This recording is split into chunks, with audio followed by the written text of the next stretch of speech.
Hey everyone, in this video we're going to talk about 3 ways you're losing power with your driver. I'm going to give you 3 fixes, so smash that like button, subscribe to my YouTube channel, comment, and I want to give a special shout out to John R. and Peter D. They're the newest members of my YouTube channel.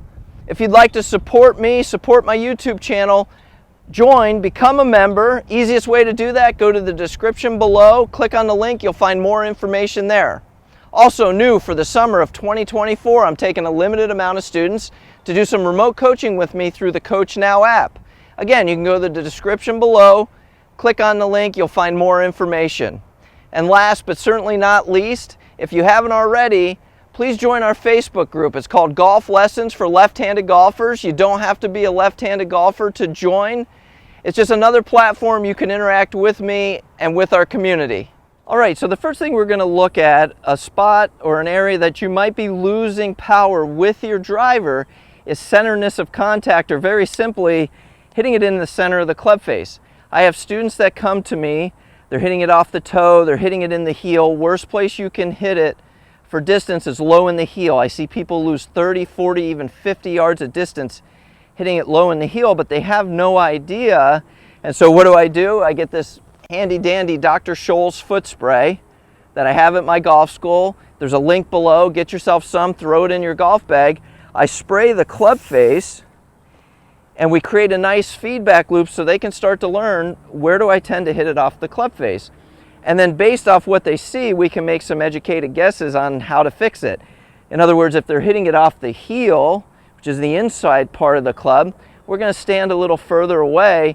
And honestly, trying to hit it in the toe would be a good exercise to find the middle.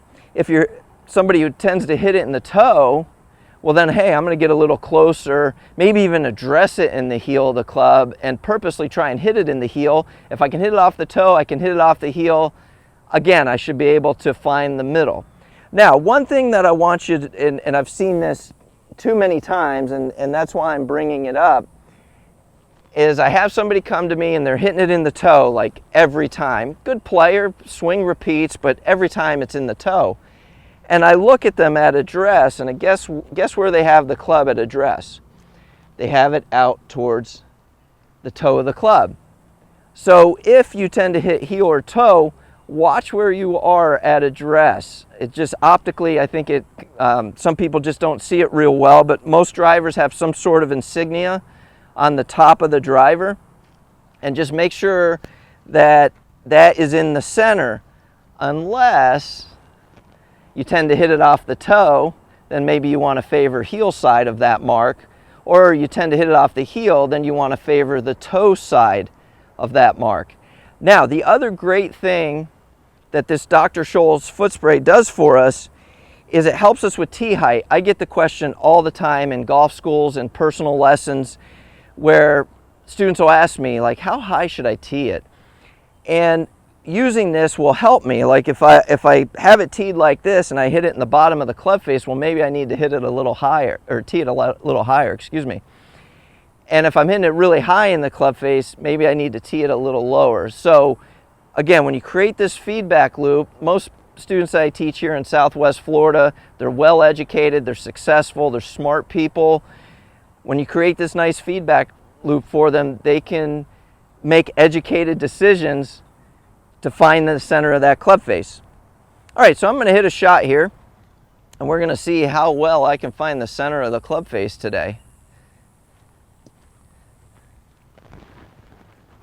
So get yourself some Dr. Scholl's foot spray, put it in your bag, use it on the driving range. I would say that had to be right in the middle. That felt really good. So yeah, I'll bring it back so you can see it. Pretty much middle, maybe half a dimple towards the toe of the club, but I'm not going to move that. I'll keep it there all day long. That was a great hit. Okay, so I get my Dr. Scholl's foot spray. I'm hitting it in the center of the club face, but it's still not the power or the distance that I used to see or I want to be seeing. What else might be a power leak or a power loss in my golf swing? And one thing I want to say before we move on to the next topic that Dr. Scholl's foot spray, I'm using it with the driver, but you can use it with any club in your bag when you're at the driving range. Use it with your irons, your wedges, your hybrids, your fairway woods, and work really hard on that contact point and finding the spacing that gives you the center of the club face consistently. So the next thing that I see a ton and a huge power loss on my lesson tee are people who swing, and when they swing, all they're doing is swinging with their arms and their shoulders. They're not engaging the body or their core, which is where my strength is, right? My torso, my legs. I mean, that's where the strength is going to come from, or the power is going to come from. So they're just creating this real armsy sort of swing, and so there's just no power in the golf swing. So what can I do to fix that? And what I like to see is what I call a coil.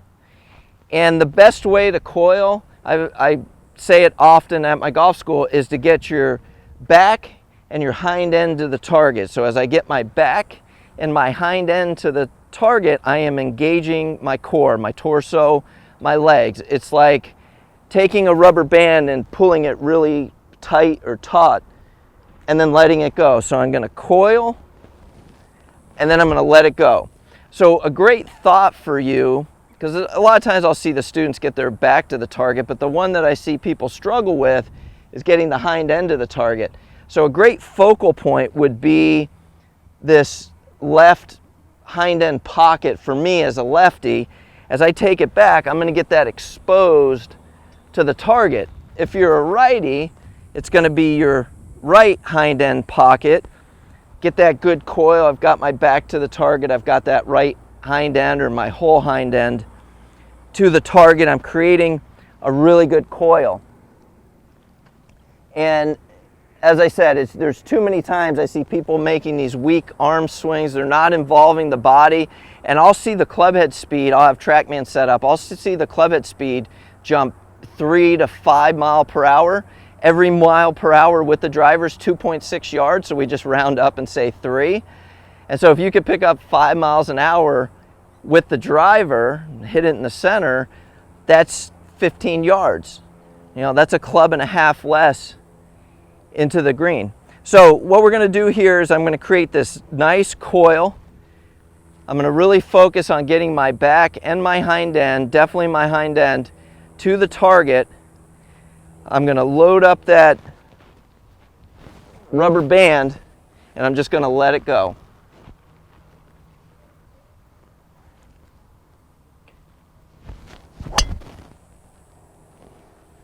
That was even better than the first one. And contact point is about the same, maybe just a hair more towards the toe, but not enough to hurt me. Still in the center of the club face and lots of power with that shot. Okay, so we've learned to hit it in the center of the club face using our Dr. Scholl's foot spray. We've created a better coil, but we're still not seeing the distance. I used to hit it a little further. I know there's more power in there. I'm not getting everything out of it that I should. What's another way that you might be losing some power with the driver? And as I've said many times during this video, I see it each and every day on my lesson tee. These people that get to the top of their backswing, they collapse, and then to start their downswing, we all have to create width in that downswing. They cast or they throw the club from the top. And the interesting thing about that is there is speed in their golf swing. The problem is it's located in the wrong spot. So they have speed, but the speed is back here. And I want the speed to be past the golf ball. Because I know if it's going fast past the golf ball, it was going really fast when it hit the golf ball. So what are some things, if that's, you get yourself on camera and you say, yeah, I'm definitely collapsed at the top. I can see how I'm throwing it. I'm going narrow, wide to narrow. What do tour players do? They go wide, narrow to wide. So I have a reverse pattern and it's costing me all sorts of power, all sorts of distance. What can we do to fix that? So I'm going to give you 3 checkpoints with the left arm that I want you to look for. So when you get to the top of the backswing, your trail elbow, that's the one furthest from the target. So for me, that's my left elbow as a lefty. If you're a righty, it's going to be your right elbow. But we're going to get that trail elbow off the side. I don't want it plugged in. We're going to get it off the side, and we're going to get the trail forearm and the trail bicep. We're going to get some distance between them. I don't want to see it folded up. I don't want to see this elbow against the side. Everybody looks at the lead arm. You know, my right arm, if you're a righty, it's going to be your left arm. But everybody looks at the lead arm because it's the one closest to the camera, but it's really this trail arm that's not doing what it's supposed to be doing. So we go to the top of the backswing and we look at it and we see that, hey, that left elbow's off my side. I've got some distance between my forearm and my bicep. So I create that nice width. And now in the downswing, what I'm going to do is I'm going to feel like I'm pulling that grip or pulling my hands into my sternum or into my center line. And then as I do that, you can hear how I get the speed over here instead of back here. Now, I don't want you to just run to the range and, all right, I'm going to get wide and get narrow and get that speed out in front. I want you to make a lot of practice swings, a lot of shadow swings, we call them, where you're getting nice and wide, you're pulling it in, and I'm feeling that swing, that speed, out in front. So make a bunch of those swings. When you feel like you're doing a little bit better with it, you're getting wider, you're getting more narrow in the downswing, and you hear all the swoosh, all the speed past the golf ball, then it's time to incorporate it with the golf ball. So here we go. The third way that you might be losing some distance with that driver is a little bit of cast from the top. What am I going to do? I'm going to get nice and wide. So my left elbow is off my side. I've got distance between my left bicep and my left forearm. I'm going to get narrow. I'm going to get the speed out in front. One more time. Nice and wide, narrow, speed out in front. All right, here we go.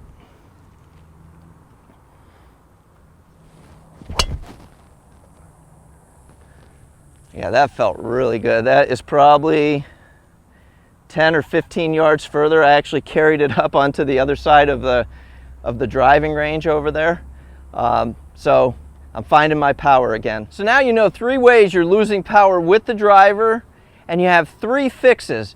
Get some Dr. Scholl's foot spray, learn to hit the center of the club face, stop swinging with just your arms and your shoulders, learn to coil your body, get the torso and the legs involved.